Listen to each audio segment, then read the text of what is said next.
Hi, everybody. Welcome to Life with Anita podcast show. Tonight we have the amazing Keisha Sanchez, who is the CEO of I Am Radio. And I'm going to bring this amazing woman on, and we get a chance to learn about her, what she does, and what she has coming up. Hello. Hey, How are you? I'm good. How are you? I am great. So, Keisha, if you could just let the viewers know who you are and what you do, they would love to hear it because I know how amazing you are, but I would like you to tell your story. Yes, definitely. My name is Keisha Sanchez. I am the owner and host of I Am Radio, as well as the founder and curator of the Arlington Merch and Mix. I've spent now almost the past 4 years of my life dedicated to serving our community through three principles: informing, exposure, and advocacy. And I've done that through by way of international uh, interviews, media, hosting engaging community events like the Arlington Merchant Mix, facilitating workshops, as well as, just volunteering and connecting the dots between profit and nonprofit organizations and making sure that the people that are doing the groundwork in our community are getting the recognition and exposure that they deserve. Thank you for that. Now, you being the CEO of I Am Radio and you doing the merchant mix, can you explain to people because a lot of people may hear a merchant mix and not know what that is. They don't understand just the impact that that event has alone. Definitely. I can tell you, the idea came. I was sitting at Foucher's, which is the previous venue, the venue where we started with Corey Mooney. I was at his taco shop in South Arlington, and I was selling some of my products, my full moon ritual products there on Taco Tuesdays. And we were just conversing, and I'm like, I should take everything that I know. So my background in promotions, marketing, and I used to do music, I used to rap, and I also, just helped behind the scenes with local businesses, bouncing off ideas. And I'm like, I have this network of people that I know I can bring together for a greater good. And it was also, during COVID where we seen a influx of small businesses, mainly African American women, that started open up these businesses because we had to take time to sit down. We weren't so busy. And so we had to look within and dig into our creativity and also be creative and urgent with bringing in streams of income during this crisis and pandemic, right? And so initially I started off in radio. So I was originally on the P-View with myself, Xavier Hall, and James Lavelle. And so the P-View was a platform where we would also interview local influencers, businesses, and just different people making an impact. And then once I seen the impact that I had with hosting events as well, I was getting hired from the P-View radio show to go host like fashion shows and stuff like that. I'm like, I need to create an event to bring out people to a centralized space for people to be able to sell their products. So not just interview them and help tell the story behind their brand, but we need to create a space for them to come out, pop up, set up shop, get them in front of new customers, and help put a face to a name, right? People buy from who they know, like, and trust. And from there, we brought out, music artists that wanted to perform. We brought out school dance groups. I've brought my dad's museum out to the Merchant Mix. We've had Brother Ben X, Pastor Tammy Dozier, my brothers, the Motivator, Carl, as well as recently Stephen Orphis. I mean, these are people that are making big, impacts in our community. And I do also have to give a huge shout out to Mr. Yu Rodriguez Underwood. He is phenomenal. He came on board, I believe, last July, and I met him through well, I met Mary Harper the same day I met him when I was invited onto his show. And when I seen what Mr. Yu was doing and what he was doing that was impacting our community through speaking engagements, through volunteering, and also hosting men empowerment events, I'm like, we both decided that it was good for us to come together, share resources, and connect the dots between both of our networks. And that really changed the trajectory of where we see the Merchant Mix at today. And, he's really held it down for me over the past year as I've went through some personal things with my kids, with having a grandbaby, with losing my mom. And he's really stood at the forefront and has held me down during this time. So I really do appreciate him as he's really been at the forefront of the Merchant Mix this past year. Now, Keisha, you have been awarded a lot of awards and you get celebrated a lot because you are very humble, but you do a lot of great things, the way that you even honor other people. So, how does that feel when you are honored because you do have a record of making sure that you show love to others? Well, I'm going to say that it's humbling for me. I'm not a shy person, but I am when it comes to what I do. I don't do what I do for accolades. And the point is that you can never give up. There were times where, you're an entrepreneur, you're doing it tired, you're doing it broke, you're doing it with, off of faith. And sometimes you don't feel like you're being rewarded because it's not about the money. If it was about the money, I would have stopped a long time ago because it doesn't pay me like that, right? I still got to go to my 8 to 5 to live. But I think that God started really blessing me with recognition. I look at it from a spiritual form because it wasn't until year 3 where I started getting publicly recognized from people all over. I mean, I've received 4, maybe 5 awards just this year, and in different spaces and from different networks. And it's been very humbling because it doesn't get any better than to be celebrated by people for the passionate work that you do so selflessly. And it was really during a time where it held me up during a time of grief.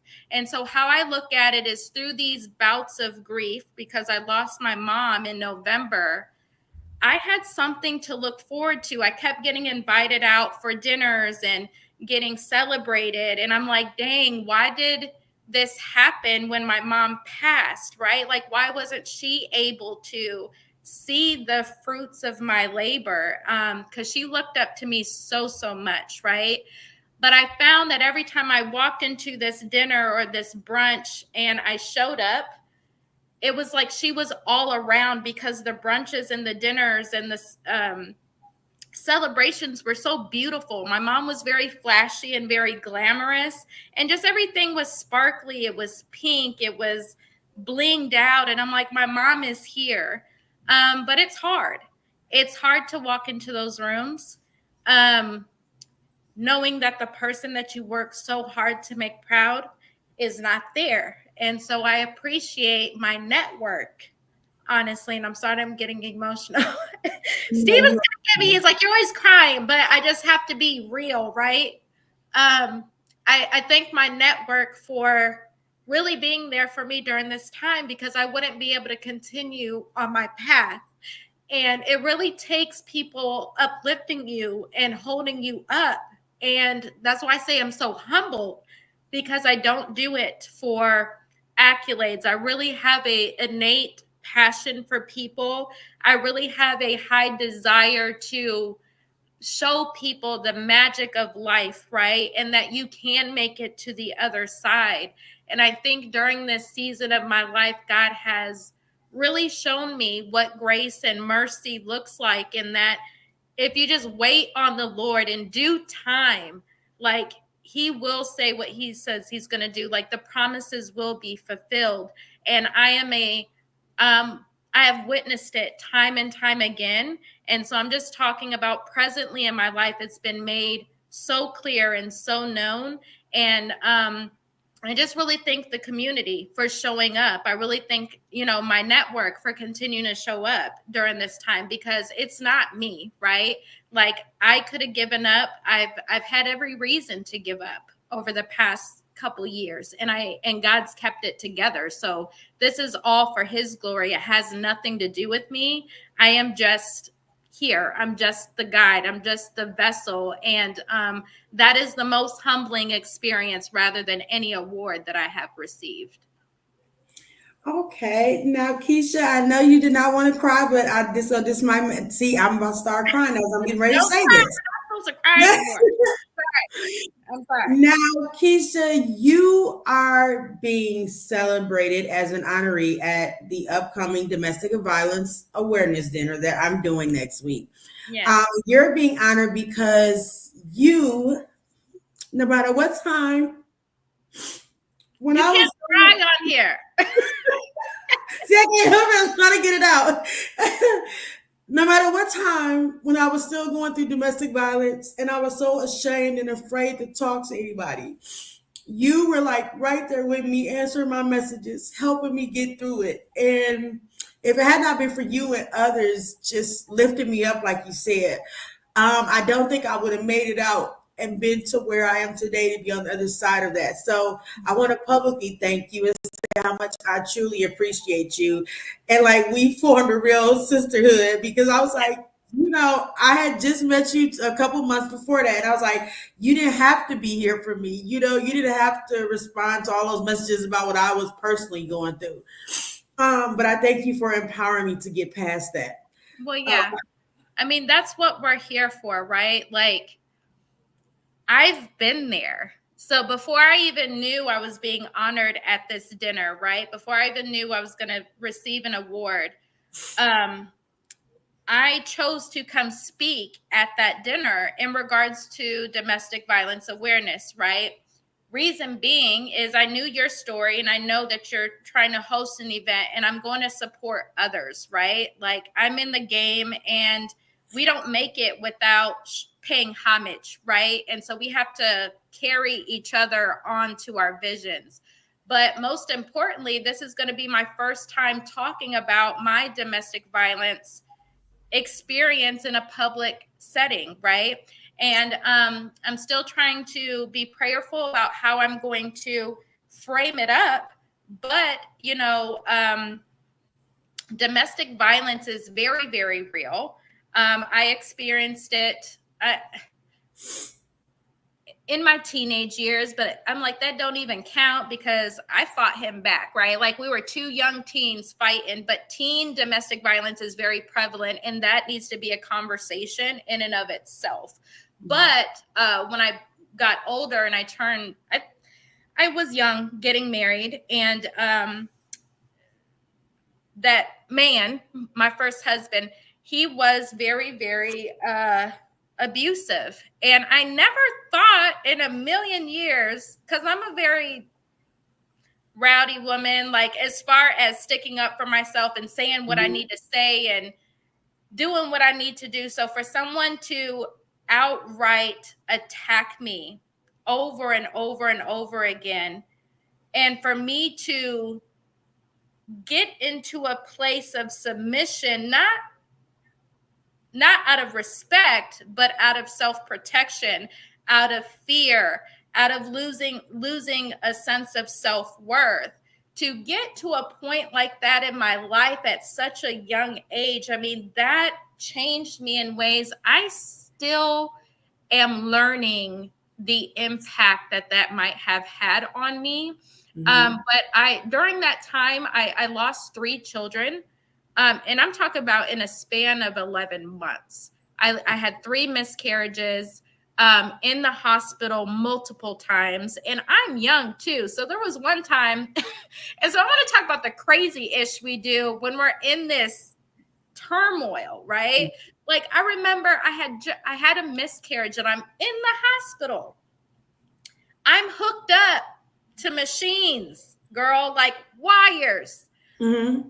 And he's there, but he was like, I gotta go to school. Ninja, you ain't going to school. Like, I knew he wasn't going to school. He's Yes. going to hit the streets.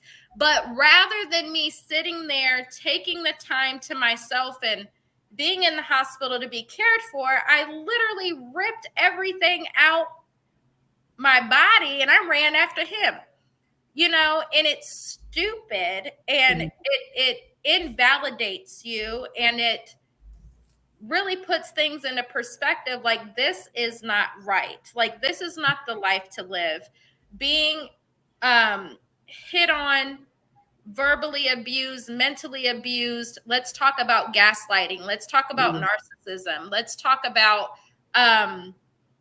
sexual violations. Like, these are things that are very, very traumatic, and trauma and bad experiences are two different things. You can have a bad experience and a bad day that makes you feel off, but you're able to overcome. You're still that same person after that bad experience. But people that experience trauma, especially complexity trauma, you're down to your DNA, it can start mutating because of the impact that it has on you mentally, physically, emotionally, spiritually, physiologically, and psychologically. So people don't understand or take into consideration. You have to put yourself first. You have to state your boundaries. You have to create boundaries, because there's some crazy fools out here that will and can hurt you, right? We also have to be clear that when you're going into court somebody, or when you're being involved with people, like, you have to know what your boundaries are, because there are vultures out here. And so you have to exude self-worth. You have to tell people you have to show people how they can treat you, because they will do anything that you allow, right? And so with that, you have to learn to grow into that, that confidence.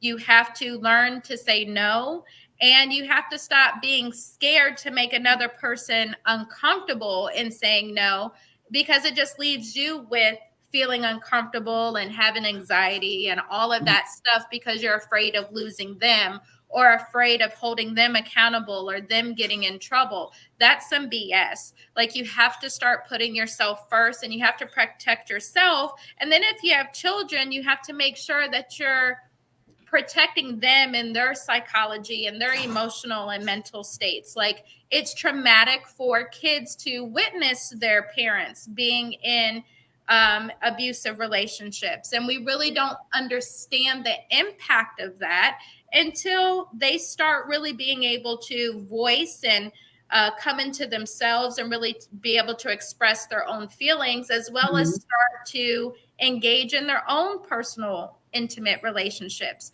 It does impact them, and it does impact you, and you matter, and you're worthy of everything that is good in life. And you just have to believe that. We don't get what we deserve. We get what we choose. So rather than saying, oh, I deserve this, or I don't deserve that, be clear on what you want, because you're only going to get what you choose anyway. You can choose the abuse, the neglect, the gaslighting, or whatever, the lies, the deceit, or you can choose a mentally stable person, someone that's financially stable, someone that brings, excitement and passion into your life. Like, it's a choice. And so you have to be strong enough to say, I'm not going to go this way anymore.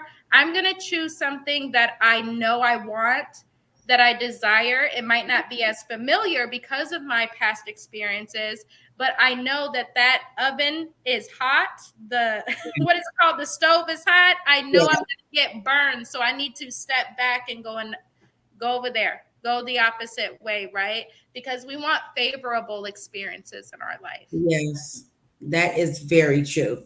Woo, Keisha, you said that. You said, look, I don't even think I could have said a better way, but that is so true what you said. A lot of times people don't think of the impact that trauma has on people and the long-term effects of that. So that's something that I do think it needs to be talked about a lot more. Now, Keisha, with you, are there any things that you have that are coming up that you want to tell the viewers about, to be a part of? Yeah, definitely. Of course, we do have your dinner on October 19th at Lady Spaces. So that is going to be a beautiful event where women from all walks of life come together and share experiences. Our stories heal. And so we have to be vulnerable to be able to tell our stories within a certain context, within respect, to be able to know that people are not alone. These are real life situations that happen.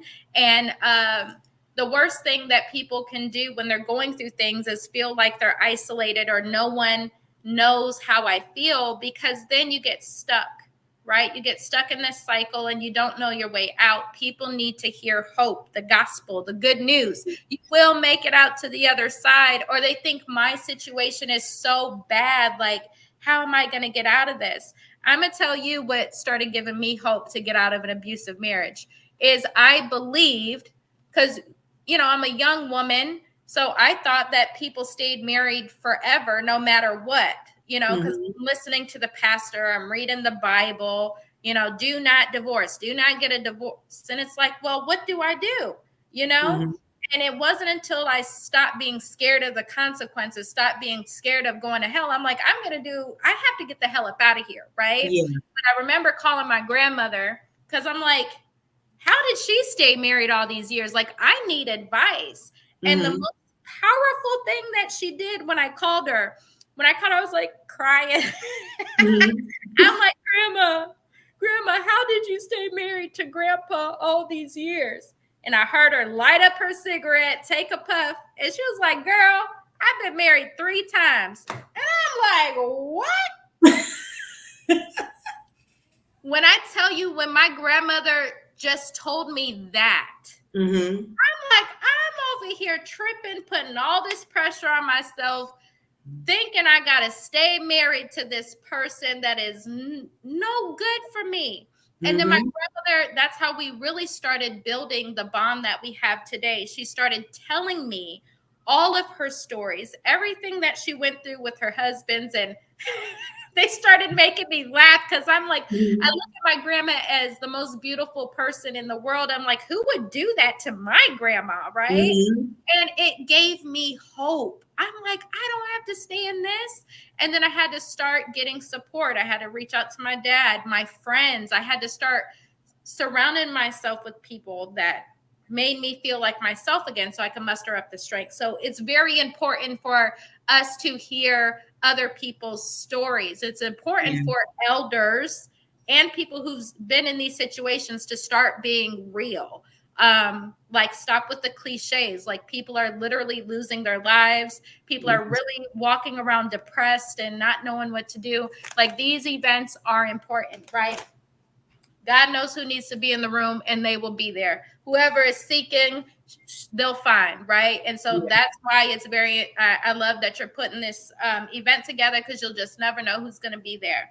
But we have that. I know I went on in a tangent, but it's very, very important. We also have the Arlington March and Mix on November the 16th. This is going to be our 2nd annual International Men's Day. So we are honoring 10 to 12 men that are making an impact in our community. And this is not just an Arlington thing, right? International Men's Day is a global celebration. We did our first one last year and honored 10 men, and it was 8 to 10 men. And it was a beautiful thing to witness. Men come together, dressing up nice, bringing out their families, and our men being celebrated. Like, they deserve to be celebrated, right? We put all these brunches and stuff together for the ladies, and we're going outside.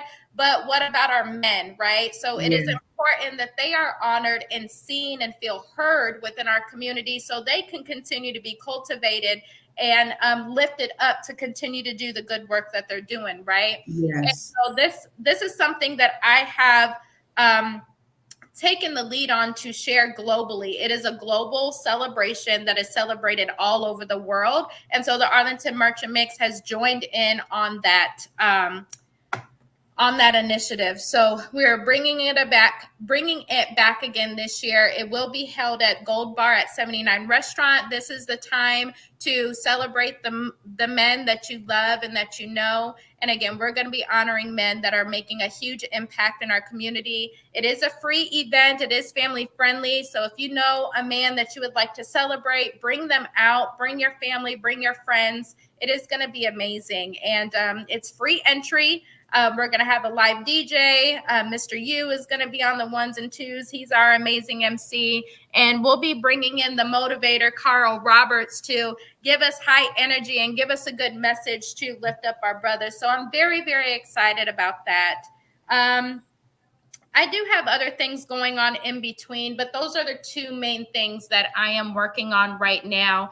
After this, I'll be going into strategic planning for 2025 and really trying to see what the Lord puts on my heart going into the next year. So it is fall. We're going into winter, and I like to follow the seasons, and I like to take this time to reflect, look at the trees, watch the leaves fall, heal, and just take in everything that I've been through over the past year and really use that to transform into whatever's going to come into spring as we celebrate the 4-year Arlington Merchant Mix anniversary. So I'm very, very excited about that.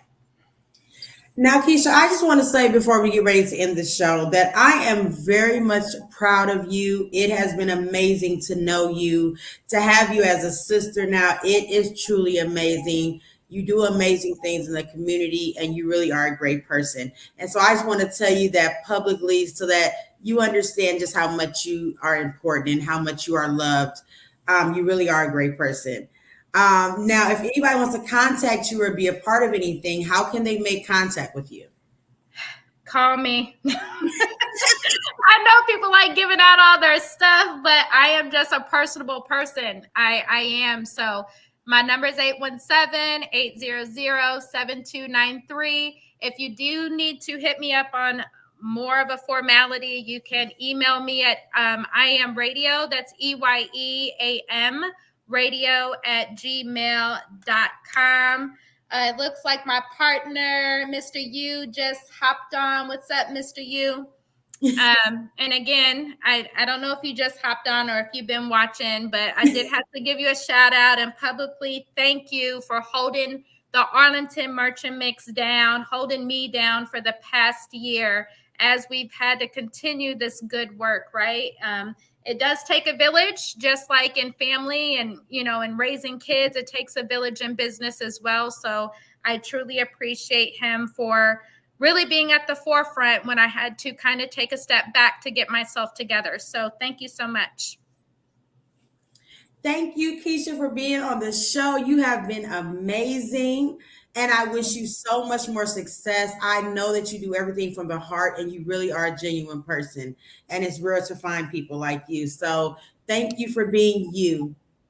Yes, you're welcome. I thank y'all so much, so much for the support. And you keep doing your thing, girl. You have my support 100%. And you know where to find me, girl. Yes. Thank you for being on the show. Thank you guys for all tuning in to Life with Anita. And we will see you in a couple days for our next episode. Good night, everybody. Hey.